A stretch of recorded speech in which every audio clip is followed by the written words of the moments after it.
കർത്താവ് നിന്റെ ഉന്നതമായ നാമത്തിന് സ്വസ്ഥം ചെയ്യുന്ന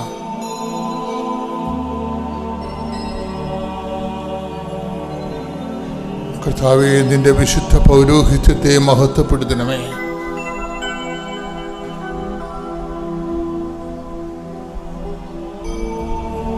കർത്താവേ, സഭയിലുള്ള സാന്നിധ്യം നീ പ്രകടമാക്കണമേ. ഓരോ മക്കളും തീർത്ഥാടകരായും ഓൺലൈനിലും അനേക ഹൃദയഭാരങ്ങളോടുകൂടി അങ്ങയുടെ തിരുസന്നിധിയിലെ ശരണം ഗമിച്ചിരിക്കുന്ന അമ്മേ, പരിശുദ്ധമേ, ദൈവമാതാവേ, കൃപാസനത്തിൽ പ്രത്യക്ഷപ്പെട്ടുകൊണ്ട് ദുരന്തമുണ്ടാകാൻ പോകുന്ന പ്രാർത്ഥിക്കണമെന്ന് അരുളി ചെയ്ത അമ്മയുടെ പ്രത്യക്ഷീകരണത്തിൻ്റെ സ്ഥിരീകരണത്തിൻ്റെ അടയാളങ്ങൾ ഓരോ ദിവസവും ഓരോ നിമിഷവും ലോകത്തിലെ എല്ലാ വ്യക്തികളെയും കൃപാസനം മാതാവിനെ വിളിച്ചപേക്ഷിക്കുന്ന യേശുനാമത്തിൽ പ്രാർത്ഥിക്കുന്ന ഓരോ മക്കൾക്കും അനുഭവവേദ്യമാകുന്നത് പോലെ ഈ പ്രഭാതത്തിലും ഈ ദിവസത്തിലും ദൈവത്തിൻ്റെ സാന്നിധ്യം മനുഷ്യരുടെ കൂടെ എന്ന് സുവിശേഷം നൽകുന്ന വെളിപാടിൻ്റെ ശക്തിയാൽ ഞങ്ങളുടെ കഥനങ്ങളിലും കണ്ണുനീരിലും കർത്താവിൻ്റെ ആശ്വാസത്തിൻ്റെ കൈമുരല് സ്പർശിക്കണമേ എന്ന് പ്രാർത്ഥിക്കുന്നു. യഥാർത്ഥ തുറക്കപ്പെടട്ടെ എന്ന് കൽപ്പിച്ചുകൊണ്ട് ചീടിൻ്റെ ചെവി തുറന്ന കർത്താവെ, ലാസറസ് പുറത്തു വരിക എന്നരുളി ചെയ്തുകൊണ്ട് മരിച്ചുപോയവൻ്റെ ശവമാടത്തെ തുറന്ന കർത്താവെ, അങ്ങയുടെ മക്കൾക്ക് അനുഗ്രഹത്തിന്റെ വാതിൽ തുറക്കണമെന്ന് പ്രാർത്ഥിച്ചുകൊണ്ട് ശ്രദ്ധിക്കട്ടെ. ഹല്ലേലൂയ, ഹല്ലേലൂയ, ഹല്ലേലൂയ, ഹല്ലേലൂയ, ഹല്ലേലൂയ. ഞങ്ങളുടെ അനുഗ്രഹത്തിന്റെ വാതിലുകൾ ഈ ആരാധനയിലൂടെ തുറന്നിടണമേ എന്ന് പ്രാർത്ഥിക്കുന്നു. മരിയൻ പ്രത്യക്ഷീകരണത്തിന്റെ സാക്ഷികളാക്കി ഞങ്ങളെ ഓരോരുത്തരെയും ഉയർത്തണമേ എന്ന് പ്രാർത്ഥിക്കുന്നു. ഹല്ലേലൂയ, ഹല്ലേലൂയ, മഹത്വം, മഹത്വം, ആരാധന, ആരാധന, ഹല്ലേലൂയ.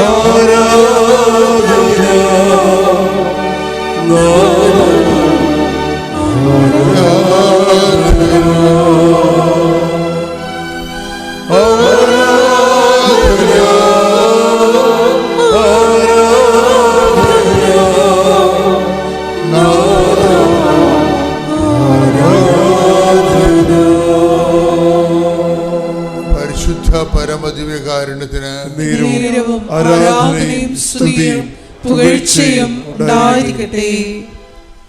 കർത്താവ് നിന്റെ ഉന്നതമായ നാമത്തിന് സ്വസ്ഥം ചെയ്യുന്ന കർത്താവേ, ഓ ദിവ്യകാരുണ്യമേ, ഈശോ ഞങ്ങൾക്ക് വേണ്ടി ക്രൂശിക്കപ്പെട്ടതിൻ്റെയും തിരുവിലാവിൽ മുറിവേറ്റതിൻ്റെയും നീ ഏറ്റുവാങ്ങിച്ച പരിഹാരപൂർണമായ തിരുമരണത്തിൻ്റെയും മഹത്വപൂർണമായ ഉയർത്തെഴുന്നേൽപ്പിൻ്റെ സ്വർഗത്തിൻ്റെ അവശേഷിപ്പായ ദിവ്യകാരുണ്യത്തിൻ്റെ തിരുസന്നിധിയിൽ ഞങ്ങൾ അങ്ങയുടെ തിരുസന്നിധി നിന്നുകൊണ്ട് നിന്റെ നാഥനും രക്ഷകനും ഏറ്റുപറഞ്ഞുകൊണ്ട് സ്തുതിക്കട്ടെ. ഹല്ലേലൂയ,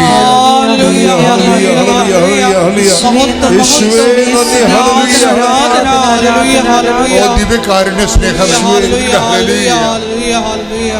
സ്തുതിക്കട്ടെ.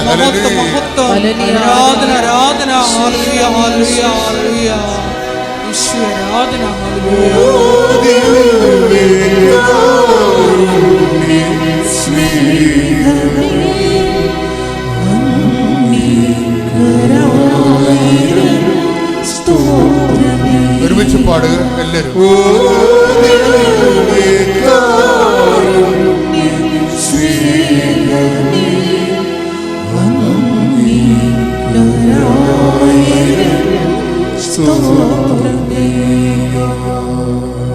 പരിശുദ്ധ പരമദിവ്യകാരുണ്യത്തിന് ആരാധനയും സ്തുതിയും പുകഴ്ചയും ഉണ്ടായിരിക്കട്ടെ. കർത്താവേ, ഗുരുതരമായ രോഗങ്ങള്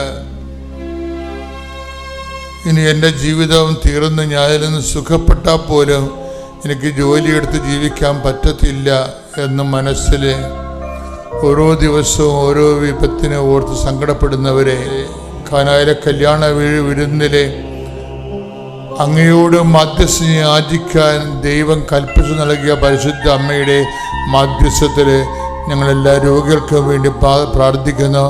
ഈ ഉടമ്പടി ധ്യാനത്തിൽ പങ്കെടുത്ത് പ്രാർത്ഥിക്കുന്ന ഓരോ രോഗികളുടെ മേലും നിന്റെ വലിയ വലിയ തിരുമുറുവാർന്ന വലതുകരം അനുഗ്രഹത്തിൻ്റെ വലിയ ശക്തി നിന്നിലേക്ക് ആവസിക്കുകയും യേശുക്രിസ്തു നാമത്തെ മഹത്വപ്പെടുത്തിക്കൊണ്ട് മറിയത്തിൻ്റെ മധ്യസ്ഥ ജ്വലിക്കാൻ ഇടയാക്കണമെന്ന് പ്രാർത്ഥിച്ചുകൊണ്ട് സ്തുതിക്കട്ടെ. ഹല്ലേലൂയ.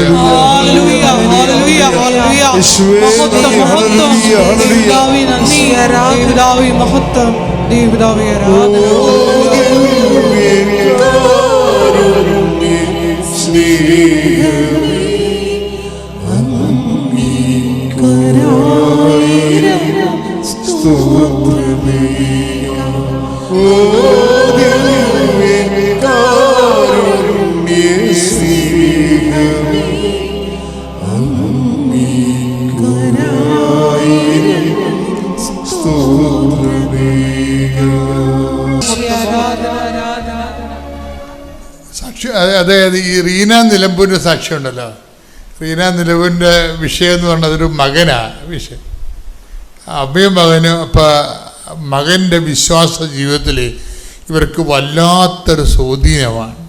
എന്ന് വെച്ച് കഴിഞ്ഞാൽ ദൈവത്തെ നിർത്തിക്കൊണ്ടാണ് ഈ മകൻ്റെ ജീവിതം ഇവർ ഡിസൈൻ ചെയ്തിരിക്കുന്നത്.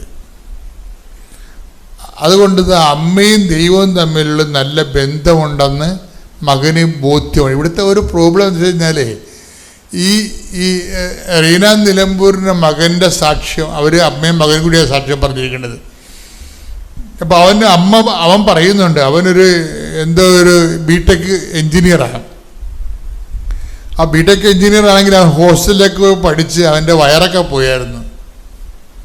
ഹോസ്റ്റലിൽ പഠിക്കാൻ പോയിട്ട് അവിടുത്തെ ഭക്ഷണം കിട്ടുന്നത് എനിക്കറിയാമല്ല. നമ്മുടെ വീട്ടിൽ അമ്മമാർ കൊടുക്കുന്ന ഭക്ഷണം ലോകത്ത് എൻ്റെ അമ്മ മരിച്ചിട്ട് പിന്നെ എൻ്റെ ഭക്ഷണം മരിച്ചുപോയി. ഇന്ന് വരെ ഞാൻ പിന്നെ ഭക്ഷണം പിന്നെ കഴിക്കേണ്ട ജീവിക്കാൻ വേണ്ടിയൊക്കെ ഒന്നുമില്ല. അത്രയും അമ്മ ചമ്മന്തി അരച്ച് തന്നപ്പോൾ ഞാൻ അമ്മയുടെ കൈവ് നക്കുമായിരുന്നു 5ാം ക്ലാസ്സിലേക്ക് പഠിക്കുന്ന കാലത്ത് വരെ. അതാണ് അമ്മ. എന്നിട്ട് അമ്മ തന്നെ, വേറെ തന്നെ പകരമില്ല. അപ്പം ഇതിവർ ഹോസ്റ്റലിൽ പഠിക്കണത് അത് തന്നെ ഒരു ടോർച്ചറിങ് ആണ് ശരിക്കും. പിന്നെ അവിടുത്തെ ഹോസ്റ്റലിലെ ജീവിതമൊക്കെ എന്ന് പറയുമ്പോൾ ഇവന് അൾസറായിപ്പോയി അവസാനം. അൾസർ എന്ന് വെച്ച് കഴിഞ്ഞാൽ നല്ലവണ്ണം മക്കളെ നോക്കി നിൽക്കുന്ന അമ്മമാർ ഈ കോലം കെട്ട് വരുമ്പോൾ അവർ സഹിക്കത്തില്ല, അത്രയ്ക്ക് പ്രശ്നമാണ്. അപ്പോൾ ഇത് വലിയൊരു വിഷയമാണ്. പക്ഷെ പഠിക്കാതിരിക്കാൻ പറ്റത്തില്ല. കേരളത്തിൽ പോയി പുറത്ത് പോയി പഠിക്കുകയാണ്. ഇവനെയാണെങ്കിൽ പരീക്ഷയ്ക്ക് അറ്റൻഡൻസും ഇല്ല. എന്താ ഭക്ഷണം എപ്പോഴും ഇങ്ങനെ പൊടിച്ചത് കെട്ടലും ഛർദിലും പനിയൊക്കെ ആയിട്ട് എല്ലാ അറ്റൻഡൻസും പോയിരിക്കുകയാണ്. കൊളാപ്സായി, പഠനജീവിതം കൊളാപ്സായപ്പോഴും അമ്മ എന്നിട്ടും വിശ്വാസം കളയാതിരിക്കുന്ന കാരണം ഇവൻ റിലേ ചെയ്തിരിക്കുന്ന മുഴുവൻ അമ്മയുടെ വിശ്വാസത്തിലാണ്. എന്താ കാര്യം? അമ്മ പറഞ്ഞ ദൈവം എപ്പോഴായാലും ഇതിന് മറുപടി ഉണ്ടാകുമെന്ന് മക്കൾ അങ്ങനെ വിശ്വസിക്കണം ശരിക്കും. അത് എനിക്ക് ഭയങ്കര ഇഷ്ടപ്പെടുകയായിരുന്നു സാക്ഷ്യം കേട്ടപ്പോൾ. ദൈവമായിട്ട് അമ്മയ്ക്ക് ബന്ധമുണ്ടെന്ന് മക്കൾക്ക് പ്രാർത്ഥന കൊണ്ട് മാത്രമല്ല ജീവിതം കൊണ്ട് മനസ്സിലാകണം. കാര്യം അവരൊക്കെ നല്ലവണ്ണം നിങ്ങളെക്കാൾ പഠിച്ച മക്കളാണ്, ചിന്തിച്ച മക്കളാണ്. നമ്മൾ വളർന്നു വന്ന കാലമല്ല ഇത്. 10 എടുത്ത് 5 നിരീശ്വരവാദികളാണ് ലോകത്തുള്ളത്. കോളേജിലൊക്കെ ചെന്ന് കഴിഞ്ഞാൽ മുഴുവനും നിരീശ്വരവാദികളാണ്. പ്രൊഫസർമാരായിട്ട് വന്ന് പകുതി 10-20% മാത്രമേ വിശ്വാസികളുണ്ടെന്ന് പറഞ്ഞാലും അവിടെ ജീവിതം കണ്ടു കഴിഞ്ഞാൽ വിശ്വാസിയാണ് അവിശ്വാസിയാണെന്ന് നമുക്കറിയത്തില്ല. അങ്ങനെ ഒരു കൺഫ്യൂഷൻ പിടിച്ചൊരു കാലഘട്ടത്തിലാണ് നമ്മുടെ മക്കൾ വളർന്നു വരുന്നത്. പിന്നെ ദിശാബോധം കൊടുക്കാനുള്ളത് അമ്മയും അപ്പനുമാണ്. പക്ഷെ അമ്മയുടെ റോളെന്ന് പറയുന്നത് ഈ കാലത്ത് ഭയങ്കര വലിയ റോളാണ്. അതുകൊണ്ട് തന്നെ അമ്മയെ നിങ്ങളുടെ പുരുഷന്മാരോട് ഞാൻ പറയുന്നതാണ്, നിങ്ങളുടെ മക്കളെ പോറ്റാനുള്ള സ്ത്രീയെ നിങ്ങൾ സൃഷ്ടിക്കുമ്പോൾ സെലക്ട് ചെയ്യുമ്പോൾ 10 വട്ടം നിങ്ങൾ ചിന്തിക്കണം. നിങ്ങൾ ജനിപ്പിക്കുന്ന നിങ്ങളുടെ കുടുംബത്തിൽ ജീവിക്കാനുള്ള നിങ്ങൾ ജനിപ്പിക്കുന്ന കുഞ്ഞുങ്ങളെ കുറിച്ച് ഓർക്കുമ്പോൾ നിങ്ങൾ സെലക്ട് ചെയ്യേണ്ട സ്ത്രീകളെക്കുറിച്ച് നിങ്ങൾക്കൊരു നല്ല പ്രാർത്ഥന ഉണ്ടാകണം. റീന നിലമ്പൂർ പറയുന്ന ഒരു സത്യമുണ്ട്. അവർ പറഞ്ഞതെന്ന് വെച്ച് കഴിഞ്ഞാൽ, ഞാൻ കർത്താവിനോട് ചോദിച്ചത് ഇത്രയേ ഉള്ളൂ, എന്താണ്? എൻ്റെ തലമുറകൾക്കപ്പുറത്തും അവർ കർത്താവിൽ വിശ്വസിക്കണമെന്ന്. Praise the Lord. Praise the Lord. ഈ ആൾക്കാരൊക്കെയാണ് വന്ന് ഉടമ്പടി എടുത്തിരിക്കുന്നത്. എന്താ പറയുന്നത്? ഞാൻ കർത്താവിനോട് ചോദിച്ച ഒരേ കാര്യമേ ഉള്ളൂ, എൻ്റെ മകൻ മാത്രമല്ല, അവൻ്റെ മകനും മകൻ്റെ മകനും മകളുടെ മക്കളും മക്കളുടെ മക്കളും തലമുറകൾക്കപ്പുറത്തും അവർ കർത്താവിൻ്റെ വിശ്വാസികളായിരിക്കണമെന്ന്. ശ്രുതികട ഹല്ലേലൂയ.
നല്ല പാട്ടാണ്, ഒരുമിച്ച് പാടുക, ആവർത്തിച്ച് പാടുക.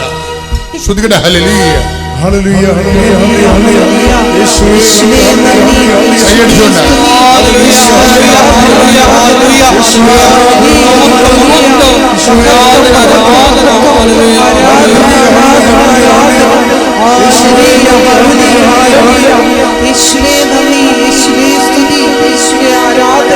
പരിശുദ്ധ പരമദിവ്യകാരുണ്യത്തിന് നേരവും ആരാധനയും സ്തുതിയും പുകഴ്ചയും ഉണ്ടായിരിക്കട്ടെ.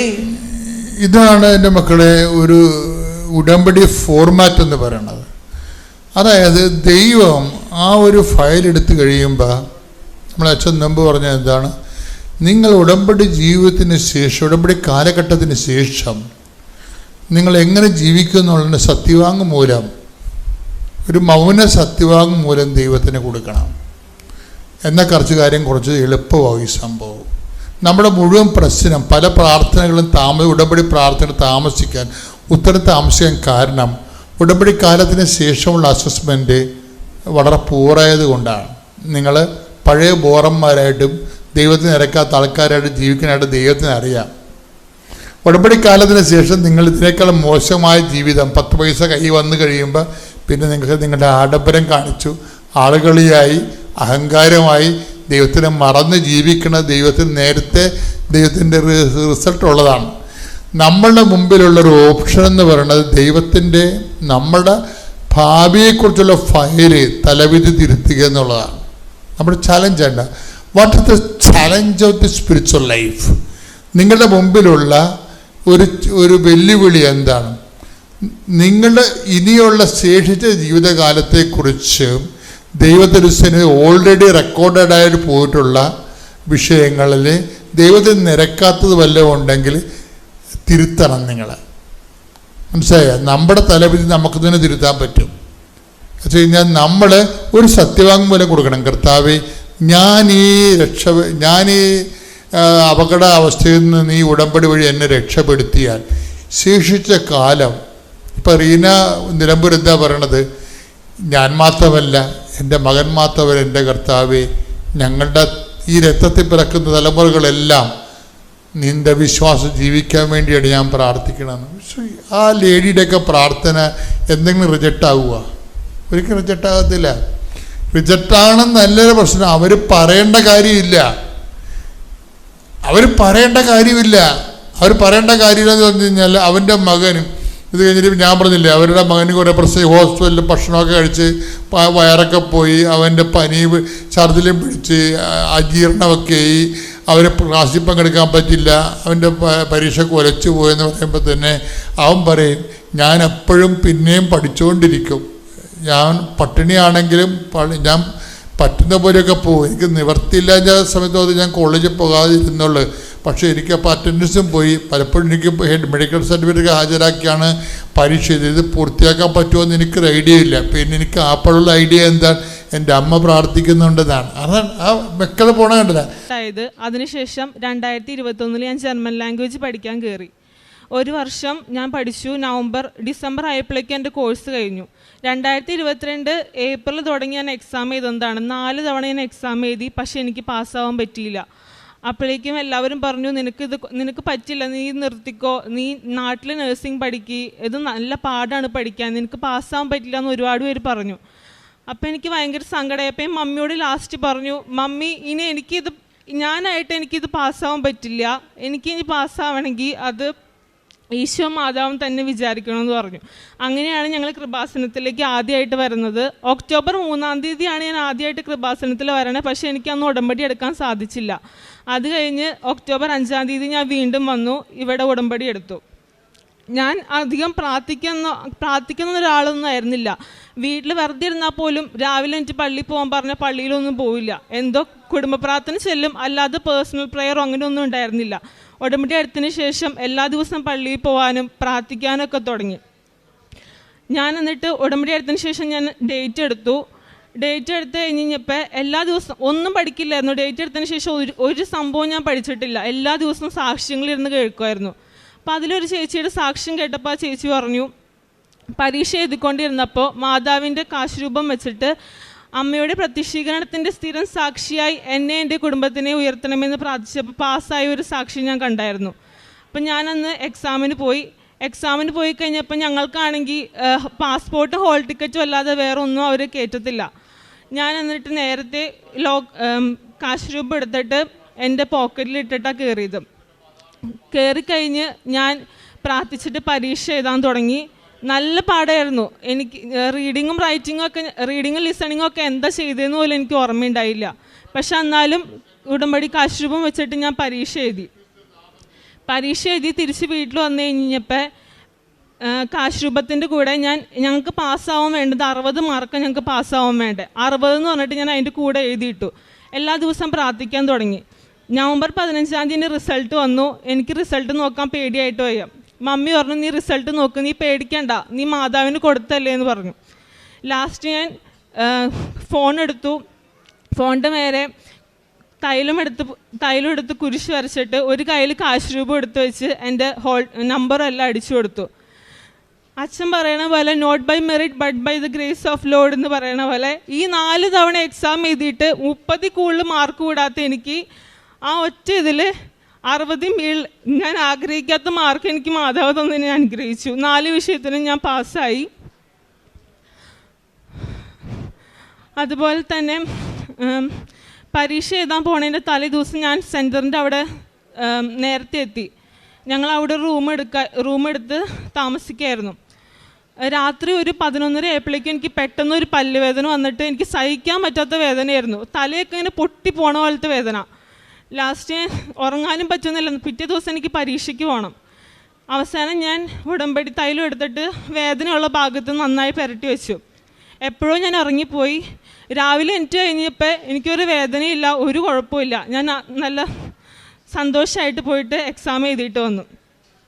അതുപോലെ തന്നെ നവംബർ 15-ാം തീയതി റിസൾട്ട് വന്നെങ്കിലും റിസൾട്ട് വന്ന ഒരാഴ്ചയ്ക്കുള്ളിൽ നമുക്ക് സർട്ടിഫിക്കറ്റ് കൈ കിട്ടാറുണ്ട്. എൻ്റെ റിസൾട്ട് വന്ന് 2 ആഴ്ചയായിട്ടും എനിക്ക് സർട്ടിഫിക്കറ്റ് വീട്ടിൽ വന്നില്ല. ലാസ്റ്റ് ഞാൻ എൻ്റെ കൂടെ എക്സാം എഴുതിയ കുറേ പേര് പാസ്സായവർക്കൊക്കെ വിളിച്ചു ചോദിച്ചപ്പോൾ എല്ലാവർക്കും സർട്ടിഫിക്കറ്റ് വന്നു, എനിക്ക് മാത്രം വന്നിട്ടില്ല.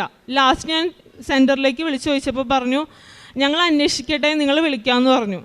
പിറ്റേ ദിവസം വിളിച്ചപ്പോൾ അവർ പറഞ്ഞു, നിങ്ങളുടെ സർട്ടിഫിക്കറ്റ് ആരോ മാറി വാങ്ങിയേക്കാണ്, നഷ്ടപ്പെട്ടു പോയി എന്ന് പറഞ്ഞു.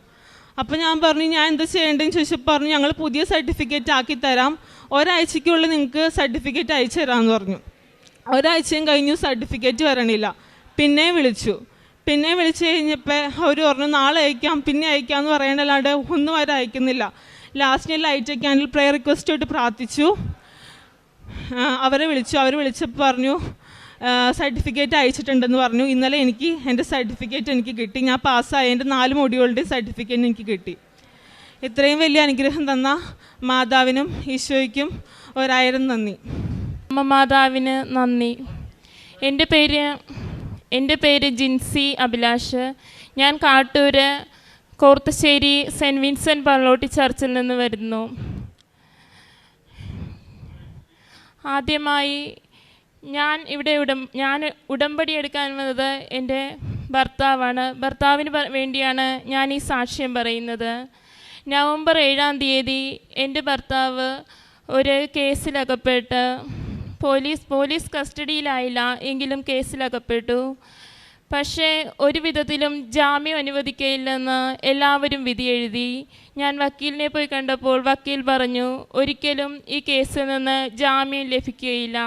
കാരണം ജൂൺ മാസം 21-ാം തീയതി ഇതിനു മുന്നേ തന്നെ ഒരു കേസ് ഉണ്ടായിരുന്നു.